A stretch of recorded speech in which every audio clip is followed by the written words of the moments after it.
Because of Winn-Dixie by Kate DiCamillo, Chapter 14. Previously on Because of Winn-Dixie, Opal gets into a routine and argues with the Dewberry Boys. Gloria Dump makes an observation. Chapter 14. Sometimes I told Gloria the story Miss Fanny Block had just told me, or I imitated Otis tapping his pointy-toed boots and playing for all the animals, and that always made her laugh. And sometimes I made up a story and Gloria Dump would listen to it all the way through from beginning to end.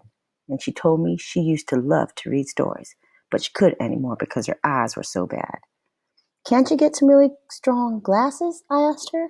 Child, she said, they don't make glasses strong enough for these eyes. One day, when the storytelling was done, I decided to tell Gloria that Otis was a criminal. I thought maybe I should tell an adult about it, and Gloria was the best adult I knew. Gloria, I said. She said back. You know Otis? I don't know him, but I know what you tell me about him. Well, he's a criminal. He's been in jail. Do you think I should be afraid of him? What for? I don't know. For doing bad things, I guess. For being in jail. Child, said Gloria, let me show you something. She got up out of her chair real slow and took hold of my arm. Let's the two of us walk all the way to the back of this yard. Okay, I said. We walked, and Winn-Dixie followed right behind us. It was a huge yard, and I had never been all the way back in it. When we got to a big old tree, we stopped. Look at this tree, Gloria said. I looked up. There were bottles hanging from just about every branch. There were whiskey bottles and beer bottles and wine bottles, all tied on with string, and some of them were clanking against each other and making a spooky kind of noise. Me and Winn-Dixie stood and stared at the tree, and the hair on the top of his head rose up a little bit, and he growled deep in his throat. Gloria Dump pointed her cane at the tree. What do you think about this tree? I said, I don't know. Why are all those bottles on it? To keep the ghosts away, Gloria said. What ghosts? The ghosts of all things I've done wrong. I looked at all the bottles on the tree. You did that many things wrong? I asked her.